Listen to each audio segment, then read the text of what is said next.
എല്ലാവർക്കും നമസ്കാരം. ഇന്ന് കടലേച്ചാണ് ഉണ്ടാക്കിയത്. കടലേച്ച് ഉണ്ടാക്കുന്നത് നല്ല നിലക്കടല, അത് വറുക്കുക. കോഴി കൂട്ടി വറുക്കണം നിർബന്ധമൊന്നുമില്ല, സാധാരണ ചട്ടിയിലിട്ടിട്ട് വറുക്കാവുന്നതാണ്. അങ്ങനെ വറുത്ത് കോരിയ ആ നിലക്കടല അതിൻ്റെ ചൂളി കളഞ്ഞ് വൃത്തിയാക്കുക. അതിനുശേഷം കുറച്ച് ശർക്കര എടുത്ത് ശർക്കര പാനി ഉണ്ടാക്കി കുറച്ച് പഞ്ചസാരയും ചേർക്കാം. മുറുകി കിട്ടാൻ നല്ലൊരു ഗുണം കിട്ടും. പിന്നീട് കുറച്ച് നെയ്യ്, ഏലക്കാപ്പൊടി, ചുക്കുപൊടി, അങ്ങനെയുള്ള പൊടികളൊക്കെ നമ്മൾക്ക് ടേസ്റ്റ് കൂട്ടുന്നതിന് വേണ്ടിയിട്ട് ചേർക്കാൻ പറ്റുന്ന പൊടികളൊക്കെ ചേർക്കാവുന്നതാണ്. പിന്നീട് അണ്ടിപ്പരിപ്പ്, മുന്തിരിങ്ങ, ഈത്തപ്പഴം, ബദാം പരിപ്പ്, ഇതൊക്കെ അതിൻ്റെ കൂടെയും ചേർക്കാം. പിന്നീട് കുറച്ച് എള്ളും നല്ല എള്ള് വറുത്ത് ആക്കി അതും അതിൻ്റെ കൂടെ ചേർക്കാം.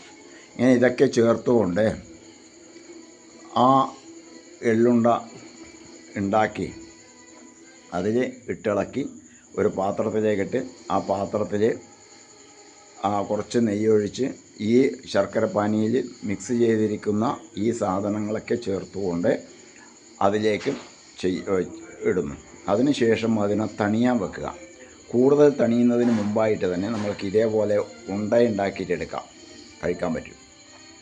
അതല്ല ഏത് രൂപത്തിലാണ് നമ്മൾക്കതിനെ വേണ്ടത്, ചതുരത്തിൽ വേണോ അതല്ല നീളത്തിൽ വേണോ ഉണ്ടയായിട്ട് വേണോ, എങ്ങനെ വേണമെങ്കിലും പിന്നീട് നമ്മൾക്കതിനെ മാറ്റിയെടുക്കാവുന്നതാണ്.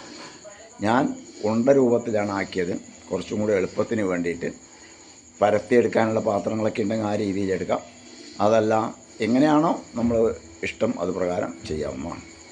അപ്പോൾ ഇത് അതിമനോഹരമായ ഈ എള്ളുണ്ട കടലേച്ച് നല്ല രീതിയിൽ കഴിച്ചു നോക്കാം എങ്ങനെയുണ്ട് എന്നുള്ളത്. എനിക്കിത് പറയുമ്പോൾ തന്നെ വായിൽ വെള്ളം വരുന്നുണ്ട്. അപ്പോൾ ഇത് കേൾക്കുന്നത് നിങ്ങൾക്ക്, കാണുന്നത് നിങ്ങൾക്കും വരും. എന്നാലും ഇതൊന്ന് കഴിച്ച് കാണിച്ചു തരാം.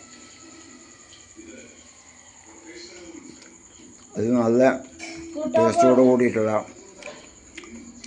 കടലേച്ചായിട്ടുണ്ട്. നിങ്ങൾക്കെല്ലാവർക്കും പരീക്ഷിക്കാവുന്നതാണ്. കുട്ടികൾ സ്കൂൾ വിട്ട് വരുന്ന സമയത്ത് ഇങ്ങനെയുള്ള മനോഹരമായ മധുരപലഹാരങ്ങൾ ഉണ്ടാക്കി കൊടുത്തു കഴിഞ്ഞാൽ അവർക്ക് സന്തോഷമാവും. അതുപോലെ ഉണ്ടാക്കി നമ്മൾക്ക് സന്തോഷമാവും. നമുക്കും ഇടയ്ക്ക് ഇങ്ങനെ കഴിക്കാവുന്നതാണ്.